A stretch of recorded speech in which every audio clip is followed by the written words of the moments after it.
E o meu ponto de partida aqui é uma manchete que a gente publicou há um tempo atrás no jornal Página 13, que era "De tédio não morreremos". Uma semana atrás a gente não imaginaria que a gente chegaria no dia de hoje tendo o Cunha afastado de maneira abrupta pelo Supremo Tribunal Federal, e é de maneira abrupta mesmo, porque segundo todas as informações, a intenção do ministro relator era deixar que o assunto se estendesse mais um pouco, mas a decisão do Lewandowski de colocar em pauta, em plenário, e para apreciar um outro pedido que ia ser relatado pelo Marco Aurélio Mello, ia escancarar a atitude cúmplice do Zavascki, e ele se viu obrigado a fazer uma liminar na madrugada para não aparecer para a sociedade brasileira como que ele de fato é, quer dizer, como alguém que sentou em cima de um processo. E com isso tem essa situação insólita de uma liminar depois confirmada pelo Pleno, afastando um cidadão por crime continuado cometido desde o ano passado, e que, portanto, obviamente impacta sobre todas as decisões que ele adotou, né? Isso gerou um debate interessante sobre por que só agora, né? Fica claro como o Cunha era funcional para o golpismo, né? Gerou um outro debate importante sobre se isso anula os efeitos das ações comandadas por ele. O PSDB já reagiu a essa tese que a Advocacia Geral da União colocou, né? A Advocacia Geral da União está pleiteando a anulação da sessão do impeachment. O PSDB diz que isso não cabe porque, em primeiro lugar, criaria uma instabilidade imensa, porque todos os atos cometidos pelo Cunha seriam, portanto, questionáveis, logo toda a legislação, todas as decisões, e ainda alega que a decisão foi adotada pela maioria dos parlamentares. O que eles omitem é que há um vínculo explícito que o próprio Cunha colocou, deixou evidente quando ele teve o seu caso levado à Comissão de Ética da Câmara dos Deputados. Ele publicamente fez uma chantagem sobre o governo e sobre o PT. Todo mundo recorda. Se vocês não votarem a meu favor, vou encaminhar o processo de impeachment. Portanto, aí tem um vínculo explícito.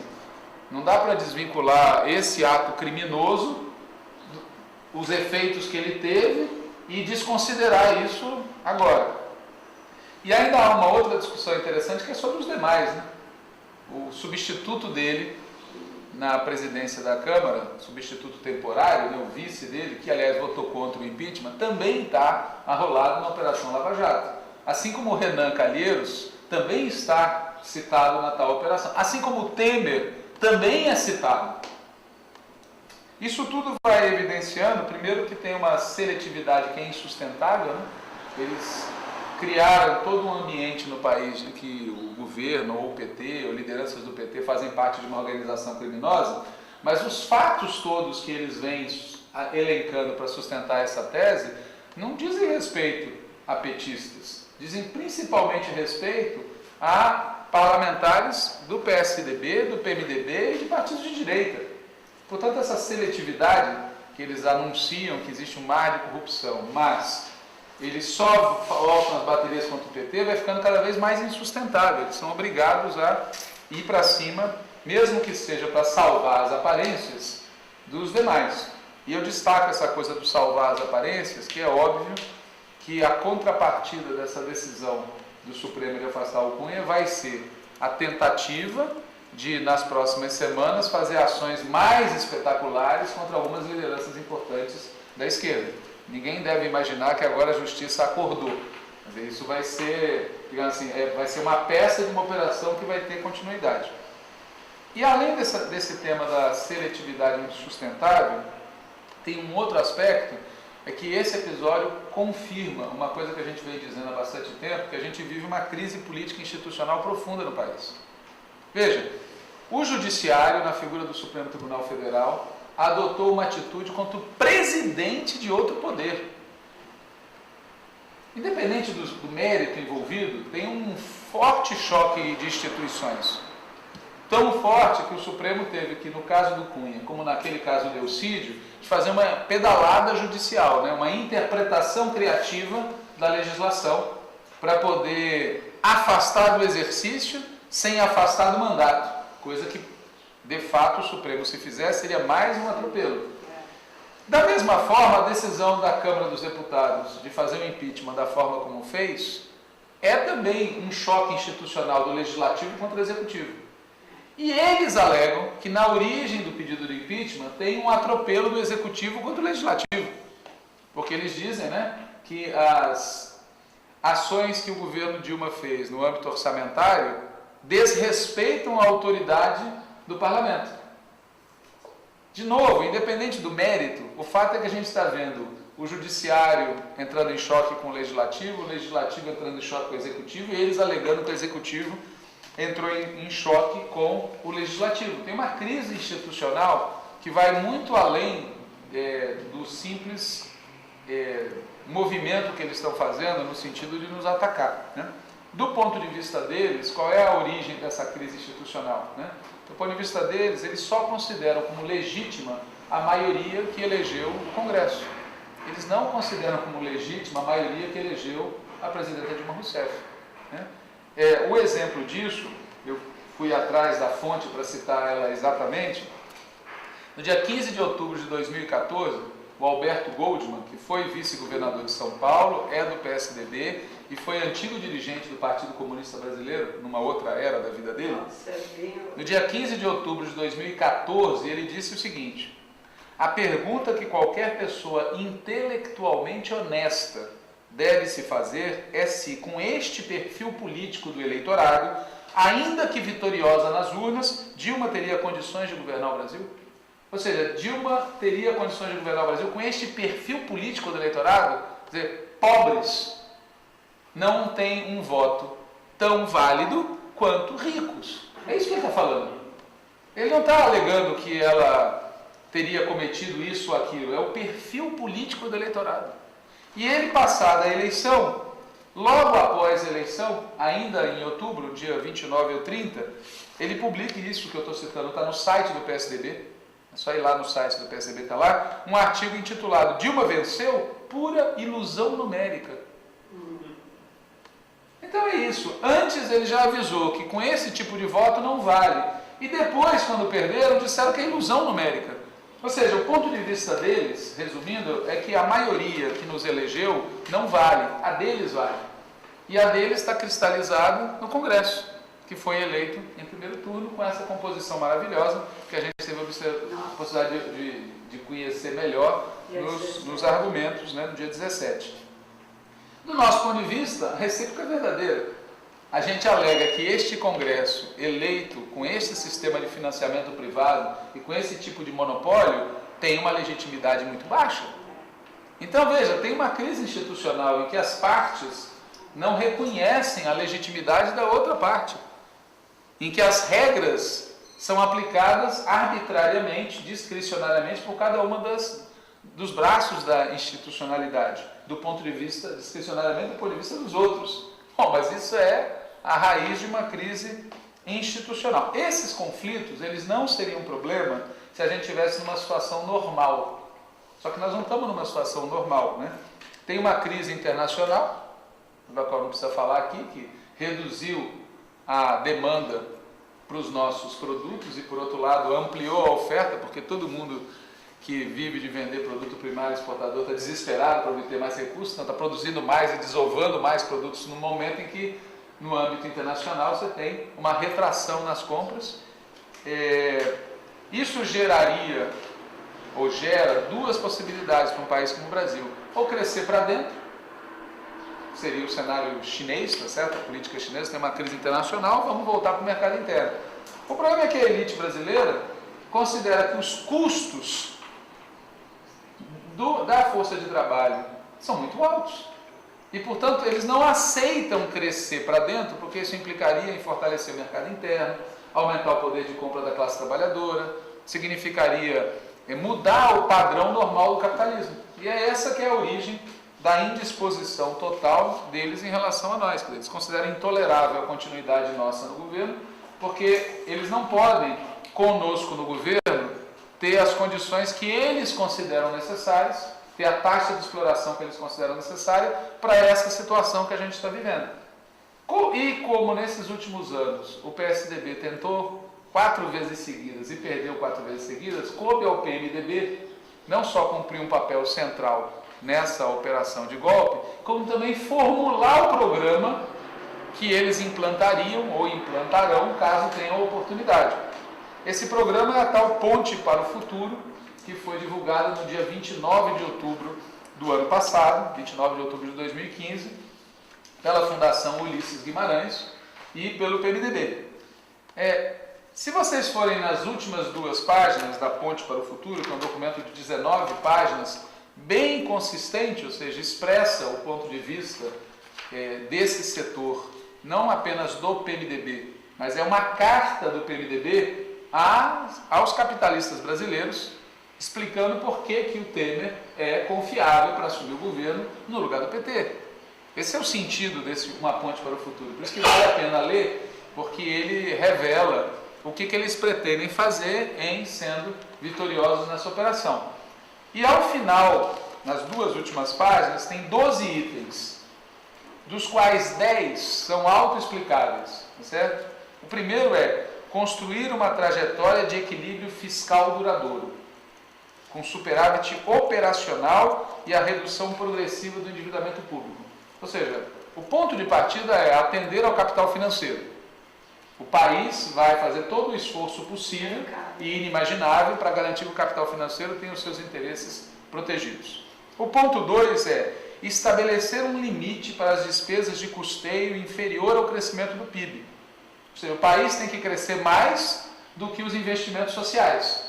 Bom, é só fazer a conta. Se o país já é desigual, e se ele vai crescer mais e os gastos sociais não vão acompanhar, quem vai crescer é a desigualdade. E para que a gente não tenha nenhuma dúvida, eles complementam através de lei, após serem eliminadas as vinculações e as indexações que engessam o orçamento. Ou seja, aqueles investimentos sociais obrigatórios, segundo a Constituição de 1988, iriam para o espaço. Passaria a ser discricionário. Nenhum governo teria mais a obrigação de gastar um determinado percentual com saúde, com educação, com políticas sociais, e passaria a ser discricionário, submetido ao objetivo, tá certo, do crescimento do PIB com um custeio inferior. Ou seja, o capital em primeiro lugar, o trabalho quando possível for. O terceiro item é mais aterrorizante do ponto de vista prático, porque diz assim, alcançar em no máximo 3 anos a estabilidade da relação dívida-PIB e uma taxa de inflação no centro da meta de 4,5%. Ou seja, eles não estão se propondo a fazer isso ao longo de 20 anos. Eles estão se propondo a fazer um choque. O que está dito aqui é um choque no espaço do mandato golpista. Garantam-me o mandato e eu prometo que entrego de volta, no prazo de 3 anos, o país resolvido. E eles, óbvio, oferecem isso como sendo um mecanismo para proporcionar juros básicos reais em linha com uma média internacional e taxa de câmbio real que reflita nossas condições relativas de competitividade. Ou seja, é o clássico. Vamos ajustar o país, ou seja, vamos ter aqui taxas de juros e taxas de câmbio razoáveis, só que o preço vai ser pago pelos investimentos sociais junto à classe trabalhadora. É o clássico, né? O quarto ponto diz assim, executar uma política de desenvolvimento centrada na iniciativa privada. Ou seja, se você ainda não entendeu o que foi dito antes, está explicado mais uma vez aqui. E, notem, por meio de transferências de ativos que se fizerem necessárias. Então, assim, a política de desenvolvimento centrada na iniciativa privada vai ser através de privatização. É uma coisa didática, né? Extremamente didática. Concessões amplas em todas as áreas de logística e infraestrutura, parcerias para complementar a oferta de serviços públicos e, claro, a cereja, no caso aí não é uma cereja decorativa, retorno a regime anterior de concessões na área de petróleo, dando-se à Petrobras o direito de preferência. Então, primeiro alerta especialmente aos amigos de alguns setores aí da esquerda que acham que o governo Dilma fez concessão demais.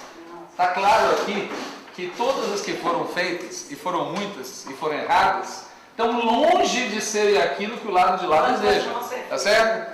E veja de novo, quer dizer, a lógica com que eles concebem a política de desenvolvimento centrada na iniciativa privada não é a lógica do deixe o livre mercado funcionar, é transfiramos as riquezas do Estado para a iniciativa privada, que assim ela vai poder desenvolver o país.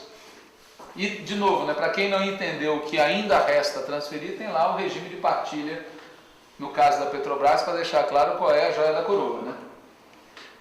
Quinto ponto, realizar a inserção plena da economia brasileira no comércio internacional. É uma coisa meio surreal, porque dá a entender, então, que o Brasil não tem inserção nenhuma, né? Nós somos um país fechado ao mundo. Né? Aí, com maior abertura comercial e busca de acordos regionais de comércio em todas as áreas econômicas relevantes, Estados Unidos, União Europeia e Ásia, com ou sem a Companhia do Mercosul. Aí fica claro. Quer dizer, na verdade, o que muda não é o esforço que já vinha sendo feito há muito tempo de ter equilíbrio nas relações internacionais.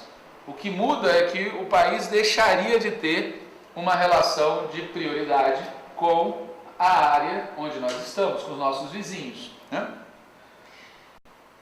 Ponto 6.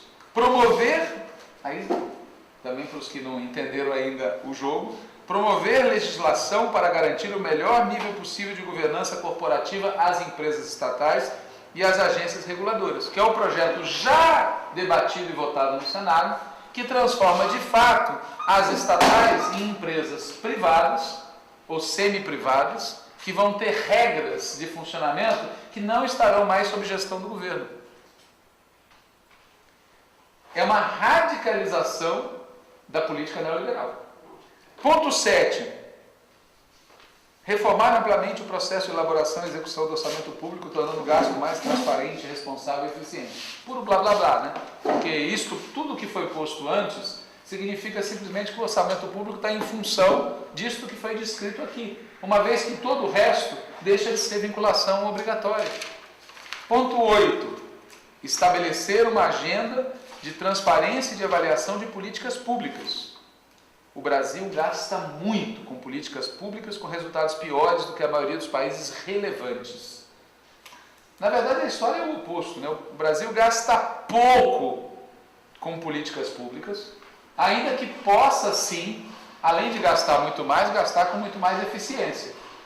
A maneira como eles colocam é o oposto da maneira como nós colocamos. Né? Mas é uma justificativa não para aumentar a eficiência, mas para reduzir o nível de gasto. E, como se não bastasse tudo isso, ponto 9, na área trabalhista, permitir que as convenções coletivas prevaleçam sobre as normas legais. Leia-se, a consolidação das leis do trabalho dos anos 30 estará sob ameaça. Não é só a Constituição de 88, é a legislação do trabalho dos anos 30. O que eles estão dizendo aqui é que o negociado vai prevalecer sobre a lei. Significa dizer que na selva do mercado, nas raras situações em que a classe trabalhadora consiga mais do que a lei prevê, tudo bem. Mas no resto, se a classe trabalhadora não conseguir garantir nem mesmo a lei, vale o garantido no acordo livre entre os trabalhadores e os empresários. Na prática, significa a supressão para a maior parte da classe trabalhadora do que é previsto como garantia na consolidação das leis do trabalho. Claro que eles colocam depois da vírgula um salvo quanto aos direitos básicos, tá certo?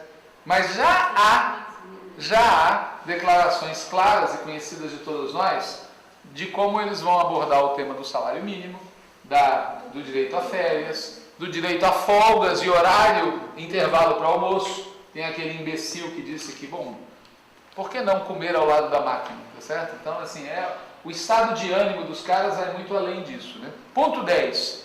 O tradicional, na área tributária, realizar um vasto esforço de simplificação. Leia-se, todo o movimento deles é no sentido de eliminar qualquer tipo de imposto baseado na progressividade e generalizar os impostos baseados no consumo, em que o cidadão rico e o cidadão pobre supostamente pagam o mesmo percentual, que significa dizer que a classe trabalhadora paga muito mais do que os que muito dinheiro têm. Né? Ponto 11. promover a racionalização dos procedimentos burocráticos e assegurar ampla segurança jurídica para a criação de empresas e para a realização de investimentos com ênfase nos licenciamentos ambientais. E é importante registrar isso, porque uma das pessoas que estão tendo uma postura mais vergonhosa nesse processo todo é a ex-ministra do Meio Ambiente, Marina Silva, do Partido Verde, que criou uma aura de protetora do meio ambiente e agora recentemente disse que está se banalizando o termo golpe, e a posição da rede oficial é a favor do impeachment. E é esse o resultado prático disso. Quer dizer, é um governo que vai radicalizar a política de desconsiderar o meio ambiente. E o ponto 12 é um daqueles pontos também perfunctórios, como se diria noutra era, tá certo? Dar alta prioridade à pesquisa e o desenvolvimento tecnológico, que são a base da inovação. Aí no final a gente descobre que a base da inovação é isso. Quando o texto inteiro está dizendo que o problema central para eles é o arroxo salarial, é a contenção dos investimentos sociais, etc. Então essa é a plataforma pública, certo? Não estamos falando em tese, não estamos especulando, é a plataforma pública que o PMDB ofereceu em outubro do ano passado ao país e ao grande capital como passaporte para se tornarem confiáveis caso o impeachment se consuma, né? Eles no final do texto dizem: faremos esse programa em nome da paz, da harmonia e da esperança que ainda resta entre nós, obedecendo às instituições do Estado democrático, seguindo estritamente as leis e resguardando a ordem, sem a qual o progresso é impossível. Resguardando a ordem, sem a qual o progresso é impossível. O país precisa de todos os brasileiros. Nossa promessa é reconstituir um Estado moderno, próspero, democrático e justo. Convidamos a nação a integrar-se a esse sonho de unidade. Faltava dizer Brasil, ame-o ou deixe-o, tá certo? Ame-o ou deixe-o. Então, assim, a embocadura do texto, né, como sempre esse tipo de coisa, é a hipocrisia, né, absoluta, né? É o vício rendendo homenagem à virtude, para fechar com palavras, mas o texto coincide com aquilo que a gente já disse em atividades anteriores. O projeto dos caras é reintegrar o Brasil ao bloco liderado pelos Estados Unidos, afastando a gente dos BRICS e da América Latina, rebaixar o salário direto e indireto da classe trabalhadora e reduzir as liberdades democráticas, porque é o que eles não falam aqui, mas que fica implícito, né, nesse fecho maravilhoso, em que sem ordem não tem progresso.